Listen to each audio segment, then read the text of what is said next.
Welcome back. Scramble Drill, the Dynasty episode, weekly episode we do. Landon Davis is across from me. I am Ben Watts. We are excited. We are talking our favorite way to play fantasy, Dynasty Fantasy Football. If it's not your favorite way to play fantasy football, you're playing fantasy wrong. I think we can agree on that. I don't know what you're doing. Yeah, I don't know what you're doing if league. it's not your favorite way to play. Specifically, get in like 5 Dynasty leagues, and then your life is fulfilled, I would say. Fulfilled. I did talk to one guy this NFL offseason who was in 42 leagues. Let's cool it, okay? We don't need 42 leagues. We don't need that. I don't know what the cutoff is, but it's way less than 42. So I mean, I feel pretty good, and I think I've got 6 or 7 Dynasty leagues. I got to go back and look, but I think, and that feels like enough for me. I got stuff I can do in each league. I'm rebuilding in a couple, contending in a few. Like that's a good spot for me. Yep. I got 4, and so that's where I'm tapping out probably. But yeah. Anyways, I could be talked into another one. I feel like there's going to be every off season where I'll go into it like I'm not joining any more leagues, and then somebody's going to talk me into like, hey, we're doing a Dynasty startup over here with a couple friends. Do you think you could fill a team spot? And I'll probably be like, all right, yeah, sure. Because you can crush them. Probably.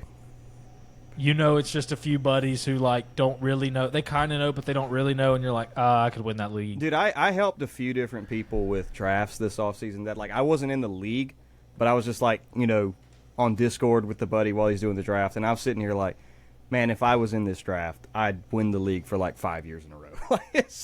It was not even funny. Yeah. Yep. All right. Week 2 of the NFL happened. It is come and gone. It's scary. We're already 2 weeks in after we waited 8 months for it to get here. But here we are. Week 2, we're noticing some trends now for Dynasty. I know last week you said there's no trades that you don't make after week 1 that you wouldn't have made any other time. Are you starting to see some stuff now change that would alter that statement? Yes. So the statement was, there's no trade I'm making now I wouldn't have made a week ago. So the values were not changing after week 1 because week 1 is so fluky, and week 1 can be just not indicative of what happens the rest of the season. By week 2, though, you're seeing some signs, you're seeing some trends, and now I'm okay with values starting to change. Now for most players, not rookies, but for most players, you have the end of last season, how things were going towards the end of last season, and now we have a 2-week sample size in this season. We see how teams are utilizing guys. We see how target shares are falling within offenses. So it's time to start changing some rankings. Now, there's still no one I'm panicking on, but I'm fine with starting to fluctuate in rankings right now. Yeah. Yeah, there's some guys. I don't think anyone has truly, plummeted down rankings, like you said, we're not panicking. But there are definitely guys that are flying up rankings, if that makes sense or checks out. Yes. Right. And there's just guys who you have thoughts in your head going in of this guy could be this. This guy could be this good. He could be ranked here. And after 2 weeks, you see, he's got a 30% target share. Okay, we can talk about him actually rising up these rankings the way we thought he could. And we're going to get into a few of those guys in this episode. Yep. We're going to go positive trends. Yep. We're going to do some negative trends. Landon, what do you want to start with first? Do you want to talk about the good, or do you want to talk about the bad? Let's start good. I want to start good. It's a happy day. Let's start good. Ben. It's a happy day. It is a happy day. It is a happy day. All right. It's a happy day. Yep. There's a few receivers that we need to have conversations about. 2 in particular, and they're big names. Everybody knows them. Let's start with, he's probably the hottest name in fantasy football. The guy everybody wants to talk about, Marvin Harrison Jr. Some people panicked after week 1. You and I did not. Most people didn't, let's be honest. But it paid off in week 2. my gosh, did it pay off? Yeah, can we just take a breath? Can people just take a breath? It was 1 week into his NFL career, and he was disappointing. I get it. I said it was pretty. Yeah, it was pretty concerning. I said, but do not change your value of him. Don't do anything. And then he comes out, and in the first quarter of his second game, he has 130 yards and 2 touchdowns. And like I was myself, like I hadn't necessarily tried to buy Marvin yet anywhere, but like I was like keeping my eye on him. I'm like, there may be a buy window somewhere. I'm like, nope. After the first quarter, like that door slammed shut in your face. Like you can't get him. You can't get him anywhere. He's locked in whatever team he's on. That's what I said last week. If you'll remember, I said the first time he has 8 catches for 100 yards and a touchdown, you can't get him anymore. It was a little different. It was 4 catches for 130 and 2 touchdowns, but people saw, oh, wait, yeah, he's actually good. And before you think, oh, but after the first quarter, he wasn't involved at all. He had a couple red zone targets after the first quarter, I want to say, but it was another weird game. They're up 100 points. Destroying the Rams. Yeah, they're up 100 points. Cooper Kupp's leaving the game, which I'm sure you and Josh talked about that yesterday. Gosh, I'm upset about that. But. You're distraught. Yeah, I shouldn't have brought it up. I don't want you to cry on this podcast. But, yeah, I mean, so, yeah, obviously, take a deep breath after week 1, and then week 2, 8 minutes into the game, Marvin Harrison is back to being, oh, yeah, we remember how good he actually was. So, yeah, all things pointing up for him, rest of season and Dynasty. Yeah, the Cardinals' offense looks really good overall. I mean, James Conner does not look like he has missed a beat, so he's grinding out. Trey McBride, we'll mention him a little bit later when we talk about another player, but he is killing it right now. And the offense, think about it, could actually get better. Not that Zay Jones means anything for fantasy, but he's going to come back after suspension in a couple weeks. I mean, I just see the offense keep moving forward. It's going to be a lot of fun. A lot of fun. Shall we talk about the second receiver? The second receiver, yes. The second receiver. I feel like a lot of their career, they're going to go hand in hand a little bit. Yeah, they're going to be in lockstep pretty much the whole time. I mean, it helps same draft class, but also wildly elite prospects. Malik Nabers. Boy. Wow. I told you guys, if you have anyone against the Washington defense, you fire them up. You feel great about it. I have a league with Ben, the granddaddy of malt, where I have a lot of guys kind of ranked similar. Malik Nabers was projected less than all of them, and I was like, I don't care, I'm playing him. Because I watched that defense, and sure enough, I play him, and he gets a 64% target share. What? That's not a typo. 64%? That's not a typo. 18 targets. 18. Oh, my goodness. It reminds me back in the day when Eli Manning was the quarterback there and Odell was a young player who was dominant, and he would have games where he'd have like 4 targets, and I would think, if I was Eli Manning, I would literally throw it to him 2/3 of the time. And finally, I got to actually see that this week, where they literally threw it to him 2/3 of the time, and you know he had 10 for a buck. I don't remember. 20-ish, somewhere around there. I think it might have been 100 yards. Well over 100 yards. 117 is in my brain for some reason, and a touchdown. And clearly, 117 was Jackson Smith and Jigba. 127. Okay. So 127. Okay, so 127, a touchdown, and clearly they see, man, there's not a ton of talent on that team, right? They have a couple guys, Wan'Dale Robinson, Jalen Hyatt can stretch the defense, but they're not guys who they feel like they can rely on play in, play out. They clearly think they can do that with Malik Nabers because they gave him, 17, 18 targets of 27, 28 passes? What? Yeah, 18 targets. 18 targets on 28 passes, 27 passes. Yeah. That is literally crazy. Two-thirds of the passing volume went through him. Right. And so two things can be true, Ben.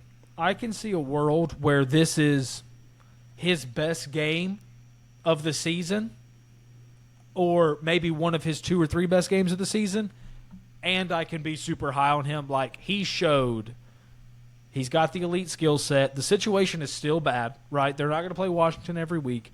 Daniel Jones still is not a good NFL quarterback. He will get one more crack at Washington, so starting that week as well. So, and that's why I said this will be one of his 2 or 3 best games, because he does get Washington again. And he gets Philadelphia twice, which their defense doesn't look great. But yeah, so I'm really high on him. I was a week ago. I was 2 weeks ago. I am now. He's got an elite skill set, and he's going to get the ball a lot. He's that guy, man. So Josh had asked me a trade on, or a question on Sunday, and I told him let's wait until Harrison plays, and I'm glad I did, because it's obvious. But he was like, "Is Malik Nabers a top 5 dynasty receiver?"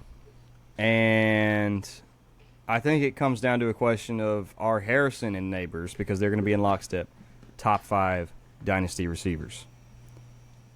I think there's going to be people out there are going to have some takes, particularly about one receiver in that class or that conversation who's struggling right now. I don't think you or I are there yet. No, right before we started recording, I had I'm sure there's some Malik Nabers and Marvin Harrison Jr. over Jamar Chase takes out there. We are not there. So, no. In whatever order you want to put them, I would have the top 4: JJ, CD, Amon-Ra, and Chase. In whatever order you want to put them, I'm kind of fine with any of it. I would have JJ 1, but whatever.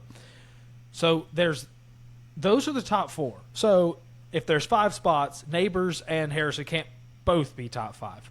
But here's what I'll say. Right now, I have shares of both. If I was offered Garrett Wilson for either of them, I would say no. If I was offered Puka for either of them, if Puka was healthy, it might be a different story.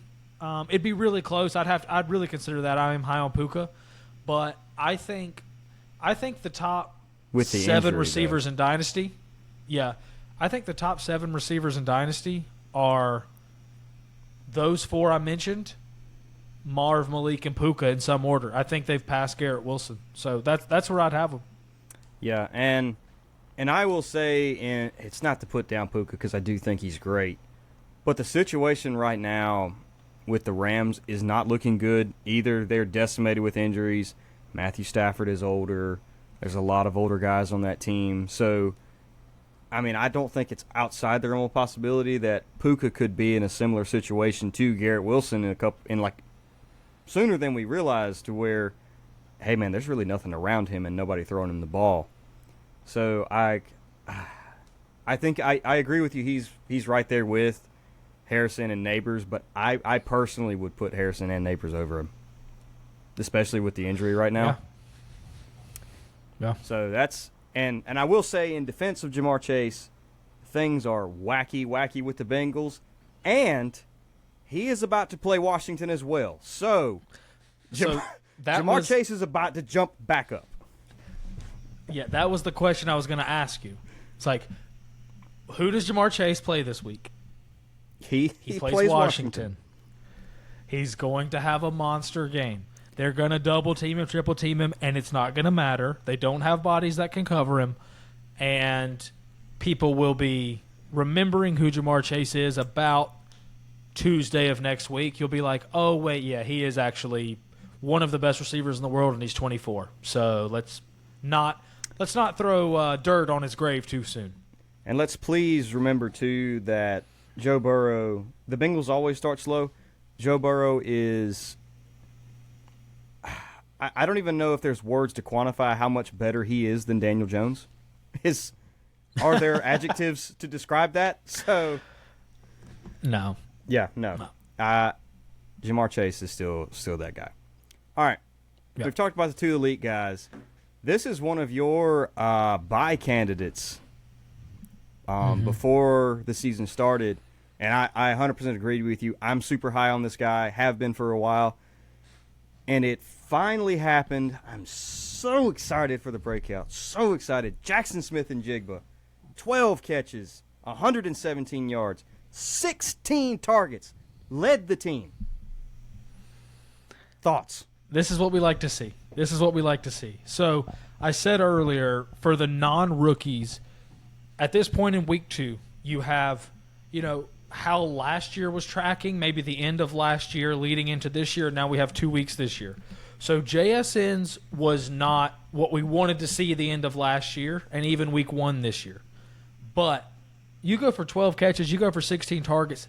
That is a great sign.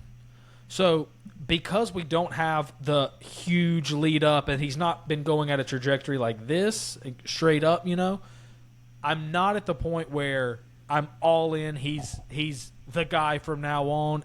We're not quite there, but this is the sign you want to see. Like, this is something where if we get 2, 3, 4 weeks in a row of him being targeted 10 to 15 times and he's got, 7 to 10 catches, this is when we start having the conversation of, like, has he finally hit the place in the offense where he's getting the ball and it's time to move him up rankings a lot? Is a great sign for JSN, and this is kind of what I expected coming into the season. Yeah. I mean, Tyler Lockett only had 5 targets, and they threw the ball a lot. Yep.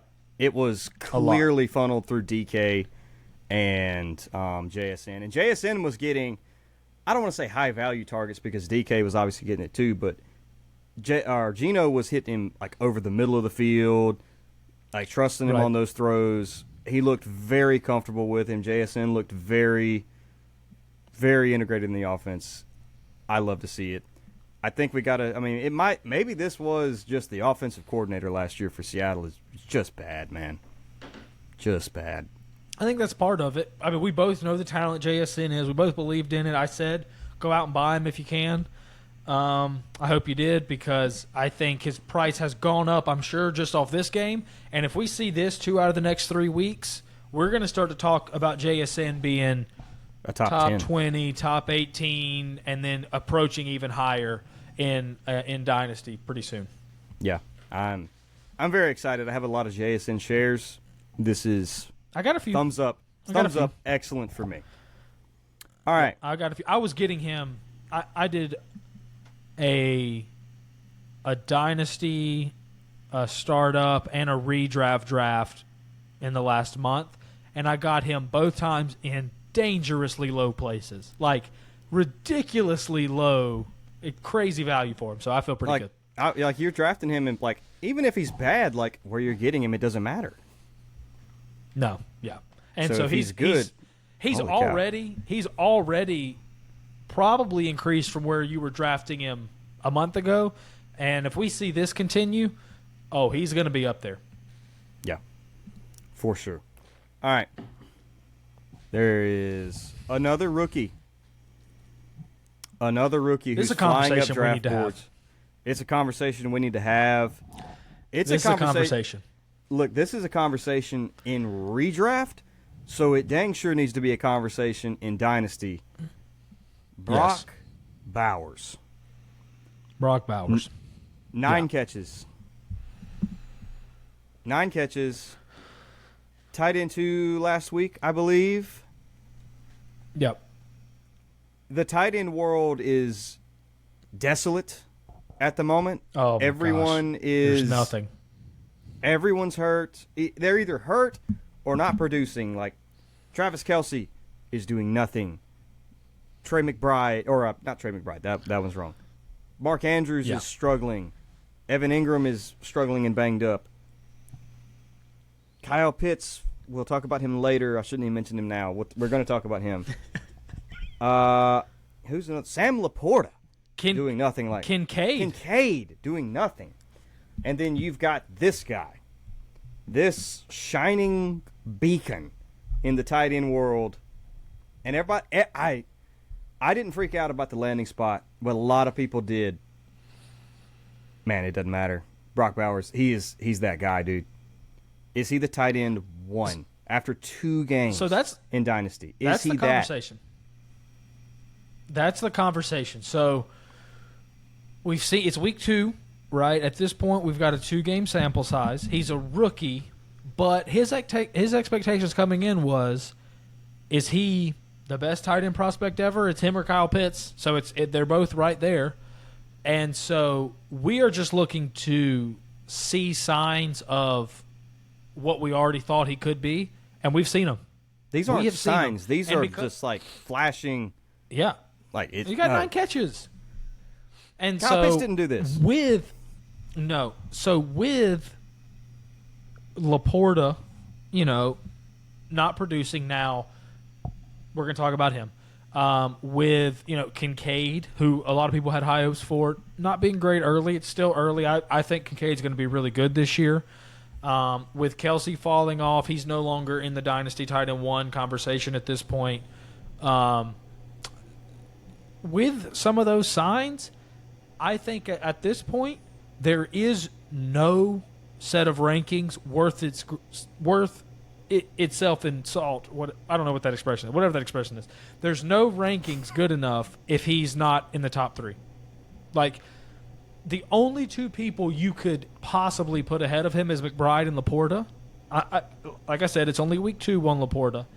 But if you wanted to put him at tight end 1, I'm kind of there with you. McBride has shown a lot. I really like his situation. I really like his talent. I think it's probably those 2 guys for a lot of people right now, 1 and 2. And if you want to put Bowers at 1, I'm fine with that. He's certainly in that tier. Yeah, he's certainly in that tier. And here's a conversation too. If you'll remember, after Pitt's rookie year, he only scored 1 or 2 touchdowns as a rookie. 1 touchdown, but he had 1,000 yards. 1 touchdown, but he had 1,000 yards. Had 1,000 yards. He was going at like the end of the first round in startups, a tight end. Yeah. It'll be interesting to see. Now, last year, Laporta had a great year. He was going like the 3rd round of startups as opposed to the 1st for Pitts. Bowers was the same prospect level as Pitts was. So it'll be interesting to see if Bowers keeps this up, where he's going in startups come March, May, June next year. That'll be interesting to see. He's a tight end 2 right now in PPR leagues. And, I mean, look at the defenses Look at the defenses he's played right now. He went up against the Chargers defense. The Chargers defense is very good. He went up against the Ravens defense. The Ravens defense is very good. So it is not like he has played scrubs either. There's not a lot around him in the offense outside of Devontae. Obviously, Devontae's amazing. But Devontae's getting old. Devontae's 31 years old. Yep. So sooner rather than later, he might be, if he's doing this right now with Devontae, he might be the centerpiece of this offense very soon. Right now, there's 2 centerpieces. It's him and Devontae, and really no one else. Here's the thing about the Ravens: their defense has struggled. I get it. They played the Chiefs 1 game, so that's tough. But they have Roquan Smith. They have Roquan Smith and Kyle Hamilton. That's like the perfect recipe to stop a tight end. And they did not. Those 2 guys are exactly what you want to stop a tight end. He had a fine, pretty good game, and then he has 9 catches for almost 100 yards this game. I mean, like I said, it's week 2, but we had these high prospect level expectations for him. He's met them. He's exceeded mine for his first couple weeks of his rookie year, especially at tight end. It's time to, and especially with the landscape of tight end, it's time to start having the conversations. There's no one out there would trade Kincaid for him. Would trade him for Kincaid. Like, you prefer him there already. The only conversations to be had would be McBride and Laporta. Yeah. No, I'm with you. You can, whichever one between McBride and Laporta, or McBride and Bowers, put them at 1 or 2, whichever one you prefer. The tiebreaker is the age. McBride's 24. Bowers is 21. If you want to use that as your tiebreaker and put Bowers at 1, go for it. I'm there. After 2 games with what I've seen and the volume, dude, I'm absolutely there. He's a top 3 tight end in redraft. Yeah, no, Josh and I had this conversation yesterday. Like, if you've got a 21-year-old tight end who right now, Josh was asking me, he's like, do I start Bowers or Kelsey? I'm like, dude, you got to start Bowers over him. If you got a guy who's a rookie I would start Bowers over Travis Kelsey, I think that's not even close. Then he's the tight end 1. If he in his rookie season is starting over Travis Kelsey. Now obviously Kelsey's struggling, but that's insane, man. Yep. Unbelievable. All right. A few more names in here, a little bit less exciting. Some of these are really exciting. The next one I put Trey Benson just to keep an eye on. Obviously, he's a backup. James Conner is having an excellent, excellent season, but just keep an eye on Trey Benson. He didn't pop out on the stat sheet last week, but week 1 he really didn't do anything. But he popped up from a 13% snap share to a 33% snap share this week. His fellow backup, Emari DeMarcado, went from 21 to 11. So he just firmly secured the RB2 status in Arizona. And I believe in Trey Benson's talent. I think he's a crazy athlete. And just with an older James Conner, just keep an eye on it. Might be getting close to go time to be time to go get Trey Benson, trade for him. Yeah, his snap share going up from 13 to 33 is less of a big deal to me than DeMarcado going from 21 to 11. So his snap share went up because they were up so big they took Conner out of the game. But the fact that the RB3, if you want to call DeMarcado that, went down to 11% is showing, okay, Benson's taking over that job. It's Conner, it's Benson. It's probably going to be 70-30-ish, maybe 75-25 from here on. And James Conner, first off, let's stop trying to bury him every year. Every year time, we just say he's done. And then we do the same thing with Kamara, and then he's got 5 touchdowns through 2 games, and we're like, wait, how does he do that every year? But anyways, so James Conner's going to be good. He's going to get the majority of the snaps, but James Conner has gotten banged up in his career, right? I think he stayed pretty healthy 2 years ago. Last year he was banged up. So if he misses time, I mean, Trey Benson, you're looking at high-end RB2, possibly crossing into low-end RB1 territory probably for him if James Conner misses time. So he's going to get crazy. So when that happens, people's guys' dynasty values explode when that happens. When they're starting to get starting reps, even if everyone knows it's for 4 weeks, their values go crazy. So he's definitely somebody who could shoot up by the end of the season for sure. Yeah, I'm trying to find James Conner's contract here. I don't know when their out is with him. Let me pull up Spotrac here.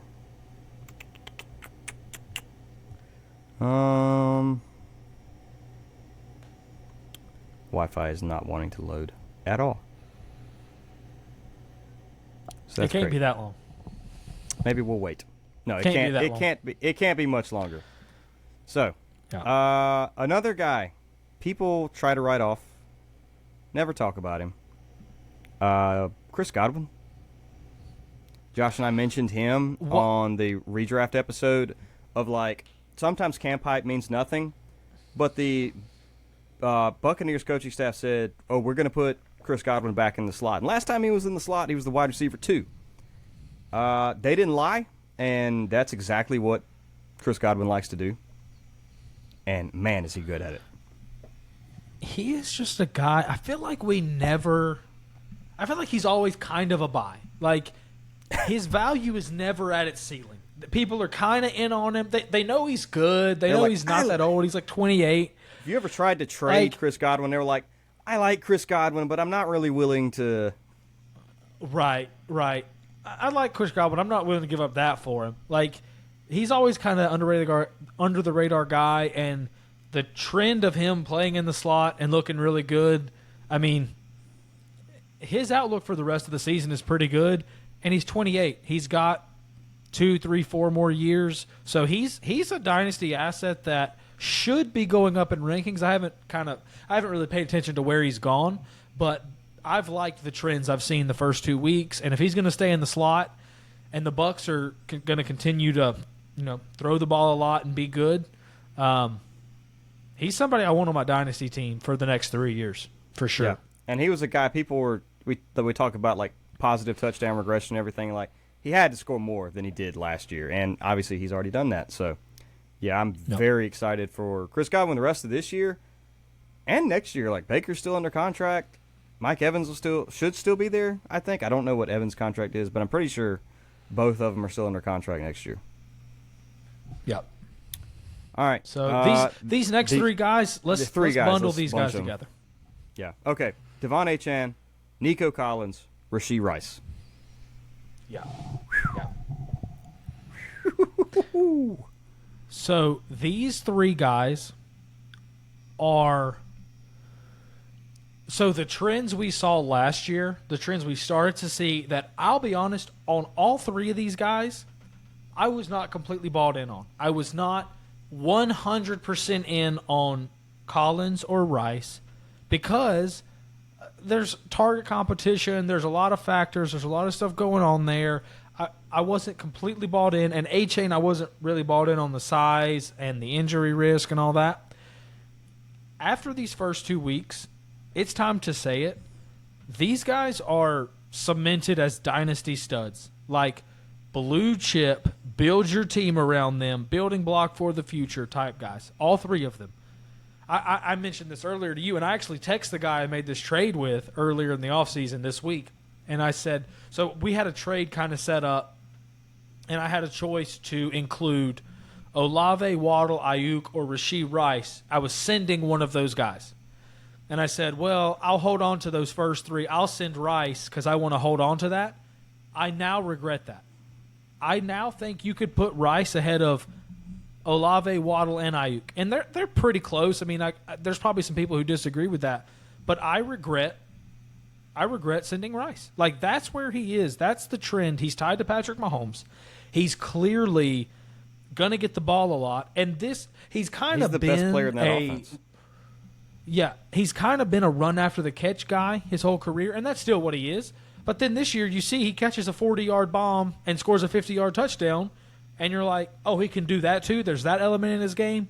He's and if you'll notice, the thing I like to see, the trend I really like to see, is at the end of the game, it was 4th and 6. The Chiefs had to have it.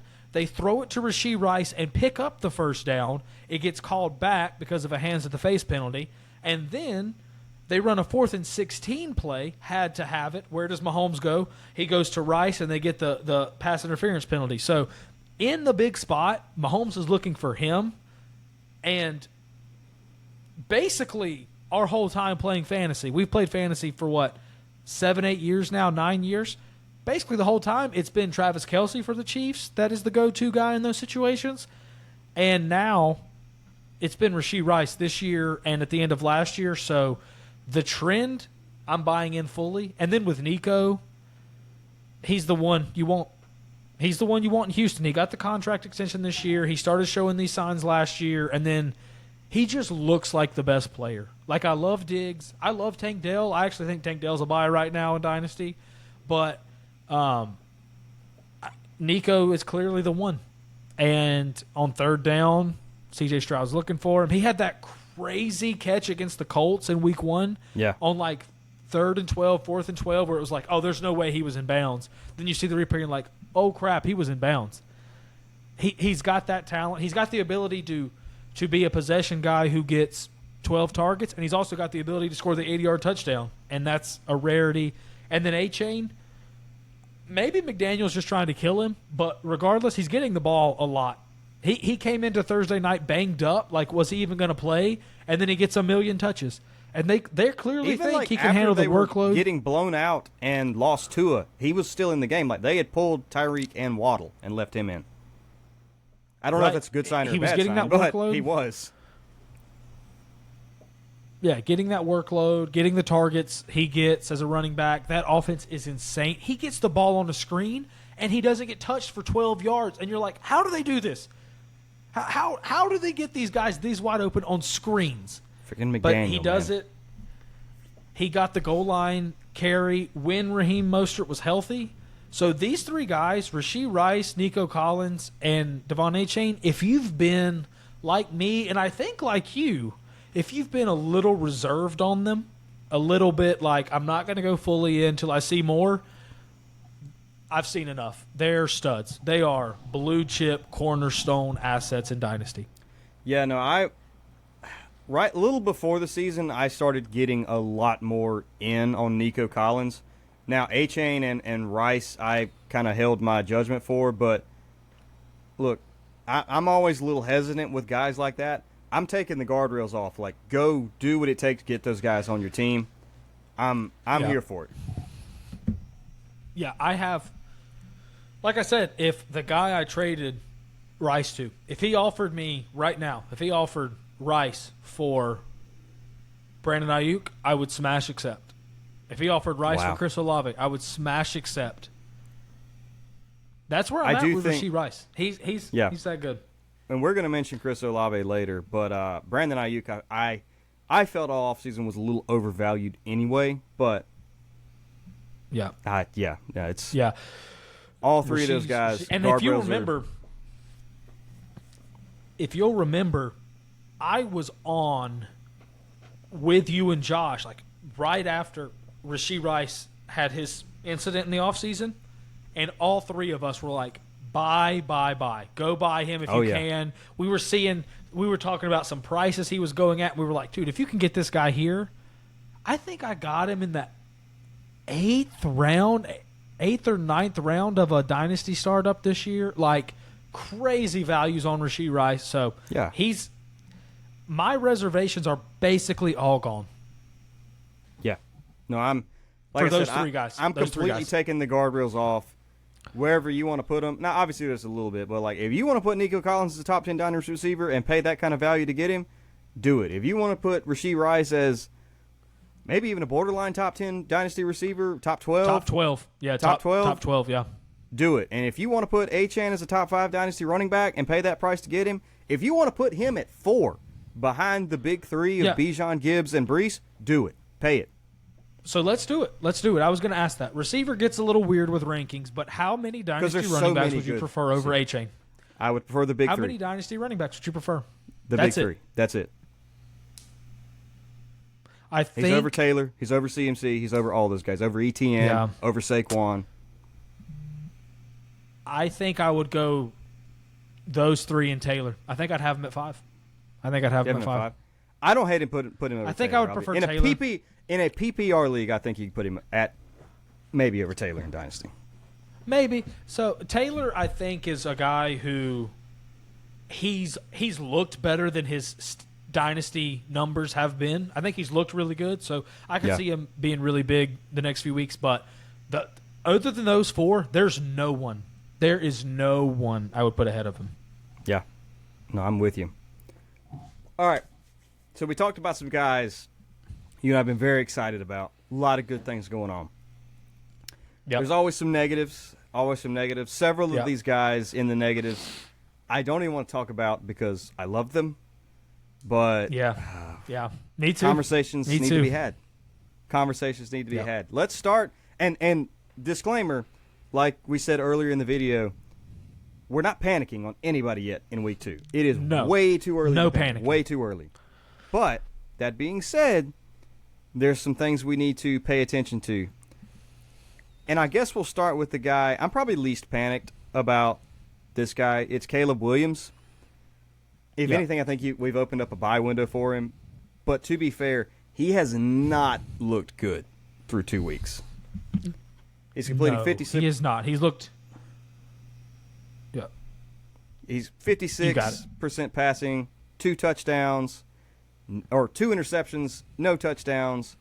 I'll give it to him. Keenan Allen's been banged up. We knew Keenan Allen would get banged up. It was only a matter of time, but my gosh, it's week 2, Keenan. Rome has been injured, but it has not been pretty for Caleb Williams. No, it's been bad, and his stats look bad. The on the field watching the game looks bad. I mean, he's missing wide open guys. Murdered by his offensive line. He's getting murdered. Man, the offensive line is sneaky, way worse than I thought. Yeah, that was the thing we were talking about in the offseason, especially a lot with Josh, too. And they were like, dude, if Caleb Williams is even league average, like the whole team is good. Like they got good weapons. They got DeAndre Swift, who I still love. He's a great running back. They got great defense. They got a sneaky good O-line. If Caleb's even league average, I'm like, oh, no, he's getting sacked 7 times a game. Never mind. Yeah, so with Caleb, I don't want to adjust the rankings at all. I don't want to adjust the rankings at all yet. He's looked bad. He doesn't look comfortable. He doesn't No. look comfortable. If he looked comfortable and was producing at this level in fantasy, I would actually be worried. But he doesn't have the speed down right. He doesn't have the NFL timing down right. He doesn't have the NFL speed down right. He can't gauge it yet. He looks lost. So when he's playing hero ball out there. Right. He's defaulting to the default setting for him, which is, let me go put the Superman cape on. So as he learns those things, as he gets better, the numbers are going to be better. The Bears, I think they have a decent team because their defense is pretty good. I think the offense will be better. I think they could be one of those like competing. It's week 16, 17, and they still got a chance at the wild card type teams. I think that's probably where they are. If he can improve, which I think he will. A trade I love, which you reached out to me about it this week. If you can go send a first right now for Caleb Williams, I would definitely do it. Like, he's the type of guy in a Superflex league, obviously. He's the type of guy that, like, a month ago we were like, savior of Chicago, one of the best QB prospects ever. This and that, and this and that. Back when we were watching He's had two Hard bad Knocks games and seeing him in preseason. Right, Hard Knocks. He's sitting down in meetings with Eberflus, and it looks great. I do feel right? like that, it inflated his value maybe a little bit. Just because, I mean, we're not in football. We're anxious for football, and we're seeing these guys work and do things in the offseason. And like, oh, I really like the way they're doing it. And like, what? It doesn't always translate right away to the NFL. Yeah, because the other guys are working too. No, I don't want to adjust my rankings at all. Again, I said it last week. Redraft, I mean, he's probably droppable now in a lot of leagues. I don't even know if he's a streaming option right now. I mean, he scored 14 points total. Yeah, in redraft, if you're in a 1 QB redraft, even a 12-teamer, I think he's droppable. He probably should be on waivers. So rest of season, I don't love the outlook, but I think this guy's going to be a really, really good NFL player. He's got rushing upside. He's got weapons. Like he's tied to Rome and DJ for 3 or 4 years. You know, they're going to see. Looks great. Oh wait, this DJ looks like an alpha, by the way. Yeah, DJ's fine. He's great. They're going to see like, oh, this guy's getting killed. We got to get offensive line help. They're going to go all in to do whatever they can to surround him. So, obviously not in season, but I'm talking about off season. So yeah. I still love Caleb in Dynasty, but yeah, he's not looked good the first 2 weeks. He has not looked good the first 2 weeks. No, I'm hopeful, and like you said, it's stuff. It's a buy window. The first I brought up bench or sending, and I wouldn't even question it normally, but my team in the league I sent that offer. The team's kind of in the middle. Like, I think it could have a good season. I don't have a lot of depth, so like I'm like an injury or two away from having a really bad season, and that first ends up being very high. But I think you agree you'd still send that. So, yeah. I mean, even if it's the 101 next year, like he was the slam dunk smash hit 101 in Dynasty. It wasn't like Bryce Young was the 101 in the NFL. No draft was he going 101 in rookie drafts. Like everyone had tempered expectations on him. Yeah. Everyone had tempered expectations on him. Caleb was he was the 101 in the real NFL draft, and it was basically you had some guys going Marvin 101 in Dynasty rookie drafts, but most people were going Caleb. Like, he's that type of prospect. It's the offensive line, we just talked about how it's not as good as we thought. There's way worse situations out there. He's going to be a lot better. He's going to get the flow of it. And no, I don't love Caleb's outlook this year, but I still wouldn't be really changing his dynasty ranking that much. Yeah, not panicking. A guy I'm panicking on slightly just because I have a lot of shares of him and I really like the player is my boy. He's not my favorite quarterback. That'd be Josh Allen, but he's up there with my favorite quarterbacks. It's Justin Herbert. I was kind of getting to where I was a little high on him in even redraft just because I think he's going to be really efficient in the offense. And the offense, I guess, has been efficient, but they are true to what Jim Harbaugh was wanting to do They are pounding the rock. Herbert's throwing it like 22, 23 times a game. And the weapons aren't great. They're not great. QJ did have 2 touchdowns. I don't want to spend a lot of time on QJ. Yeah, but yeah, that's where we're at. We're 4 good weeks away from talking about QJ on this podcast. If he has 4 good weeks in a row, we'll mention him. He's got to be good for a whole month. Yes, that we'll mention him. No, I mean Herbert.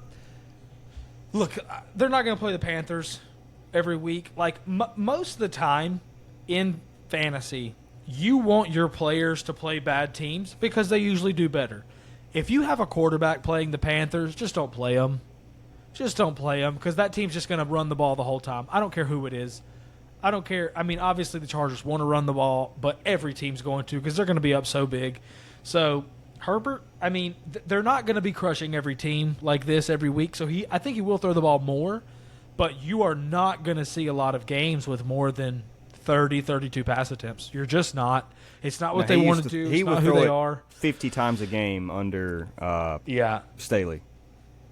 That's not going to happen. That's not going to happen. So I still think he is at worst, how I value him, at worst, mid-second round startup pick or higher because he's that talented and he's going to be efficient. Like, he's going to be an efficient quarterback, especially when they get a little bit better weapons on that team.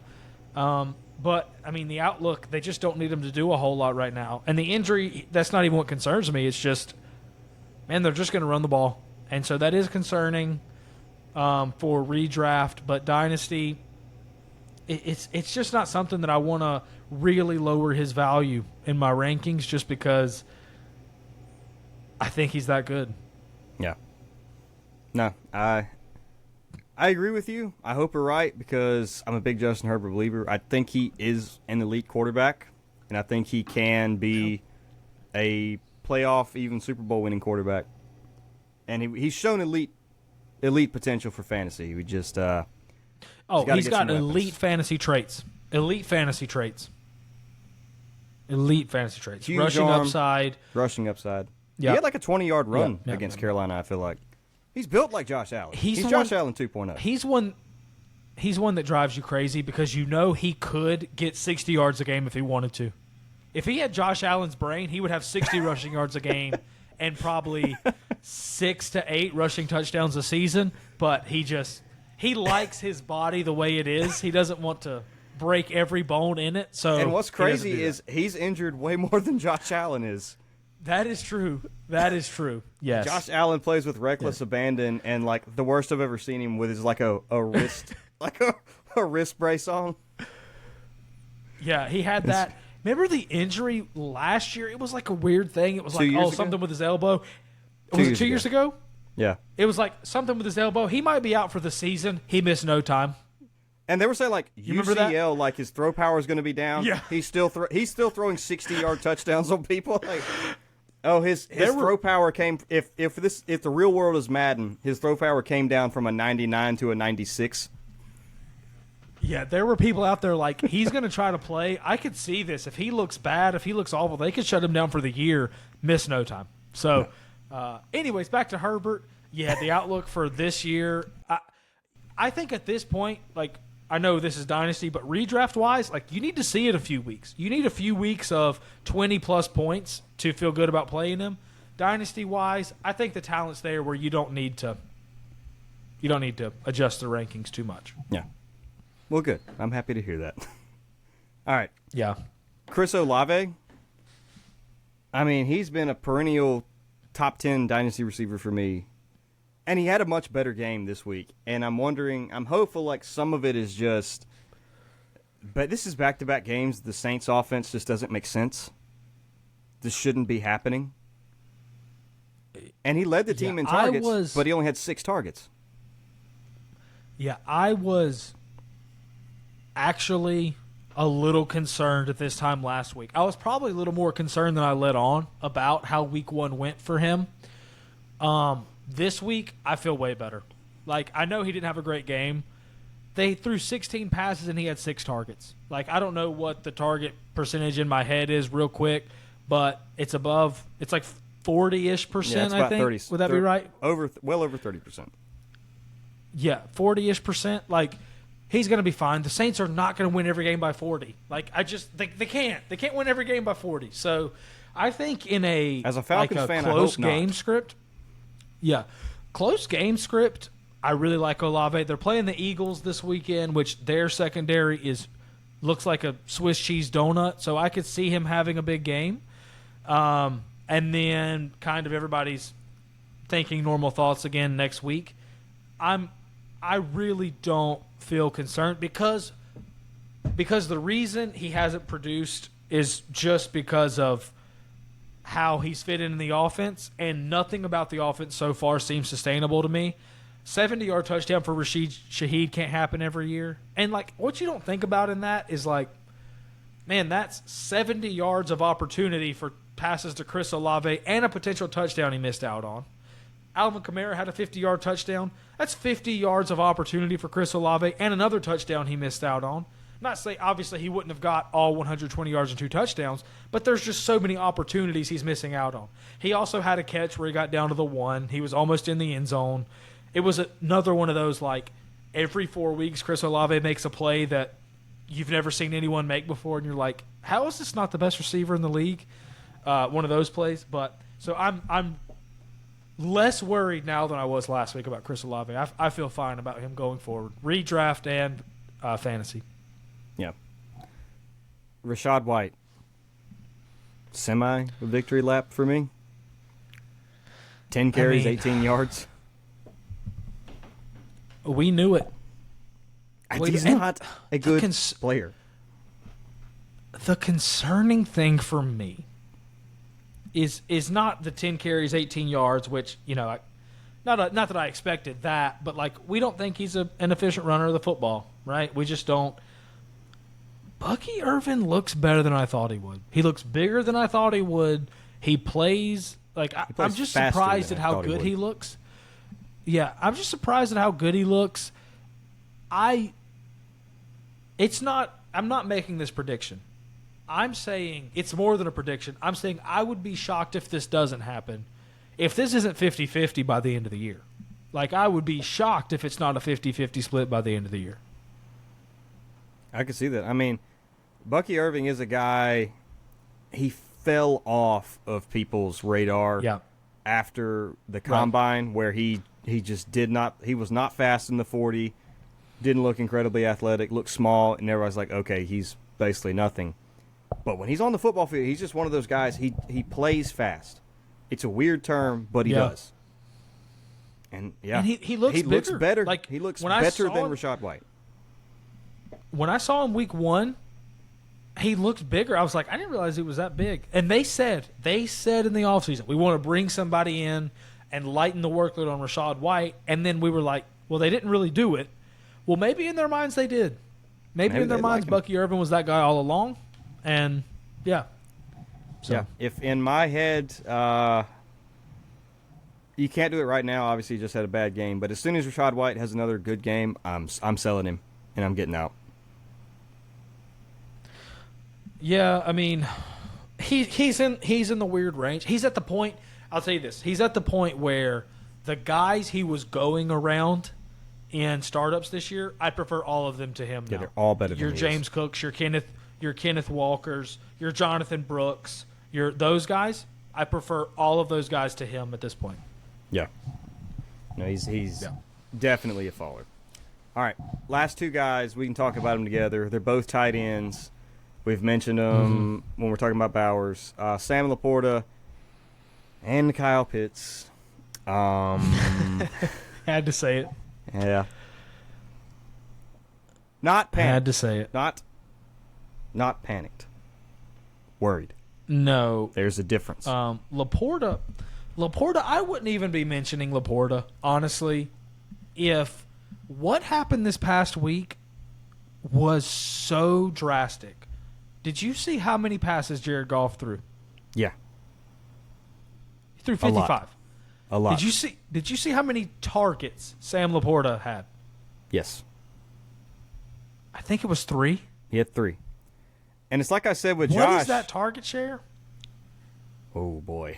What's 3 divided by 55? That's way less than 10% target share. That is 5%. Yeah, I mean, you're talking about a 5% target share. That number is staggering. When you throw 55, if I would have told you Jared Goff throws 55 times this game, how many targets does Laporta get? What would you have said? I mean, with the other weapons in the offense, I'm still assuming 8 at least. Yeah, I'm saying 8 to 13. Yeah. And he got 3. So I'm really not concerned about him. We had him tight end 1, but we also said, look, he's not going to score 10 touchdowns, right? He's not going to be that type of touchdown efficiency is not sustainable. So we expected him. We had him as the tight end 1 and said he's probably going to score less points this year than he did last year. Like, we kind of had that expectation. We didn't expect this. Like, this has been bad. And he wasn't a Kyle Pitts level guy because, like, if Kyle Pitts had 1 touchdown and was going in the first, early second round of startups, even in tight end premium league, Sam Laporta was falling to the late second, early third round. Right. Yeah, Laporta, like I said, I'm definitely not panicking on Laporta, but 55 and 3 targets, that's like a staggering number to me. So I think, I mean, easily, we could look at this next week and he had 9 catches for 92 yards and a touchdown, and everybody's back to breathing right on Laporta.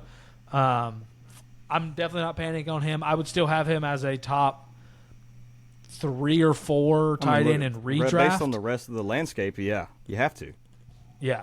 So I think he's still cemented as a top 1, 2, or 3 tight end in Dynasty. And so I'm definitely not panicking on him. The signs, though, for this year have not been what we wanted to see. Yeah, I'm not panicking. I guess it's just something I'm keeping my eye on because I mentioned it yesterday or Monday with Josh when we recorded. You know the guys that are obviously going to get theirs is Amon-Ra's the clear target leader there. Gibbs is going to get targets. Montgomery gets a couple too. But you had Amon-Ra, Gibbs, and then Montgomery running the ball, and then Laporta got basically the rest, and Jameson Williams would get like 2 targets. Laporta would get 8 or 10. It's flip flop. It's Laporta's getting the 2 to 3 targets, and now Jameson's getting 10, that's kind of something I'm keeping my eye on. Is not that Laporta's bad, but is Jameson that good that it's flipped, and now they're just less inclined to use Laporta?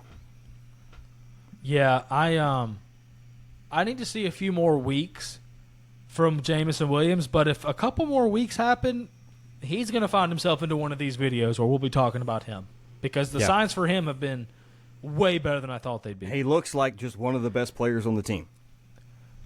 He looks like they clearly want to get him the ball. Like last year, it almost felt like a little kid when you just throw him the ball to make him feel good. That's kind of what he felt like in the offense last year. It's like, gosh, let's give him an end around so he doesn't break a clipboard on the sideline or something. So he doesn't Stephon Diggs us. Yeah. Now they're like, let's get him the ball. Let's find a way to get the ball in this guy's hands. And if it's paying off. He's a guy that now I don't want to shoot him up draft board or in rankings yet. But he's the type of guy that if he starts getting a bunch of targets with his explosiveness, that could be serious. But for Laporta, let's wait this out a few more weeks before we start making any drastic changes to rankings. I mean, like I said, I've already put Bowers and McBride right there with him in his tier 1, 2, and 3. But outside of that, let's not make any other changes until we see a few more weeks of this from Laporta. Yeah, no, that's fair. All right, the last one is Kyle Pitts. Sadly. It's another one I guess I don't want to freak out about because we're frustrated with what's happening with Kyle Pitts. But Atlanta's overall offense has just not looked good still. Everyone's like, oh, Drake London exploded and took over the role. Not really. He only had 7 targets. Pitts still had 5 targets. Yeah. Still had 5 targets last week. London got saved with the touchdown. It's just really the Bijan Robinson show until further notice. Yeah, the concerning thing about me for Pitts is we kind of have this fantasy world where Kirk Cousins steps in and Kyle Pitts turns into T.J. Hawkinson, and that hasn't happened. The thing for me is the offense has not found its footing, which, let's take a breath. Kirk Cousins is coming off an Achilles injury. Like, it's going to take him a little bit of time. I was hoping to see a few more, like, schemed plays for Kyle Pitts than we've seen. I feel like they set up a screen for him in the Eagles game. One of his targets was like he was blocking and then kind of just went out in the flat and there was nothing else there, so Kirk dumped it off. Which, hey, we'll take those targets too. Like, I love those. Those get you just as many points. Yeah, those get you just as many points. But it really seems like they are making a concerted effort. We're running the ball. Like, we are going to run the ball. Bijan had 14 carries. I think Algier had 9. And they didn't run that many offensive plays. Like, the time of possession was not completely in their favor, I don't think, in the second half. Like I said, they outplayed the Falcons the Eagles outplayed the Falcons in pretty much every facet. Obviously, Bijan is really good. Until, like, the last minute and a half, and they fell apart, so. Yeah. So, Kyle Pitts is still a guy at the end of the day where, yes, a lot of people are out on him. A lot of people, everyone was all in when he came in, right? And after his first year, about everyone was all in on Kyle Pitts. People have started going by the wayside. People have started dropping him and dropping him and dropping him.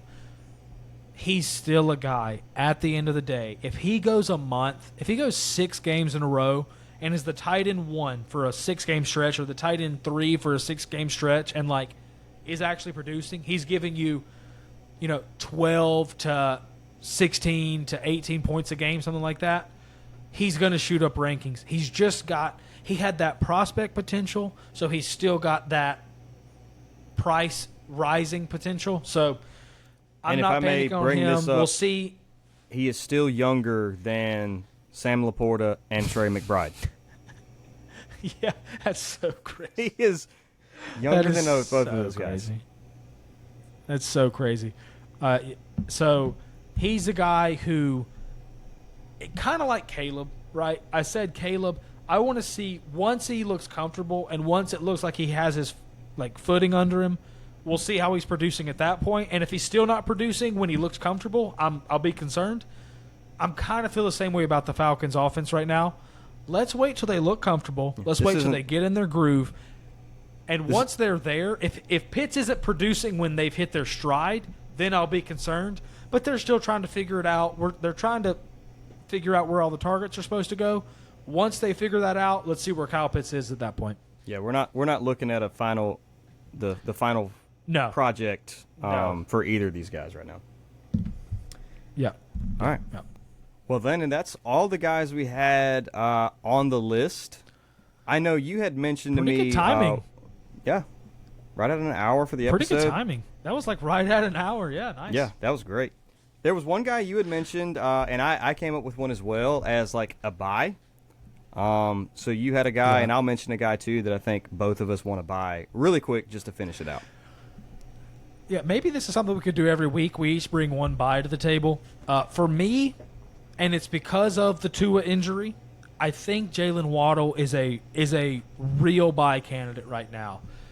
First off, he hasn't had any great weeks, right? He hasn't looked terrible, but he hasn't looked great the first 2 weeks. With Skylar Thompson coming in, Tua going out, probably going. I heard he was probably going IR. Have they definitely put him on IR? I think so. I think that was confirmed today. They're probably going to. I'll double check. Who knows how long he's going to miss? Some people are thinking he might retire. He's going to be out for a while. People are still, everywhere I look, people are saying, you're still playing Tyreek. Tyreek is still low-end wide receiver 1, high-end wide receiver 2. And everyone is out on Waddle with Skylar Thompson in the mix, which I get. Like in redraft, I really don't want any part of Waddle with Skylar Thompson. But in Dynasty, this is a guy, he still has a contract. He still has the potential. He still only needs one play. He's one of those guys where he gets target volume a lot of games, but even when he doesn't, he only needs one play to pan out for you. He's a guy I want on my Dynasty roster, and right now you can get him at a discount because of his outlook for the next 4, 6, 8 weeks. So I think you can go buy Jalen Waddle right now because his price is going to be pretty low, I think. Yeah, and Tua is on IR, so they're definitely 4 weeks without him.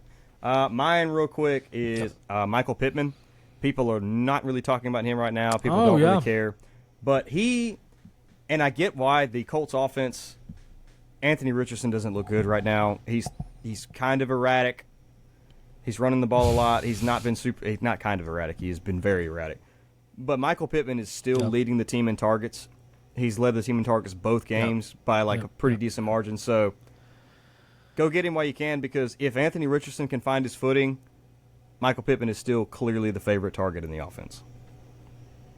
Yeah, Pittman honestly could have been in this video. We could have talked about him for negative signs, and I would have been right there with you.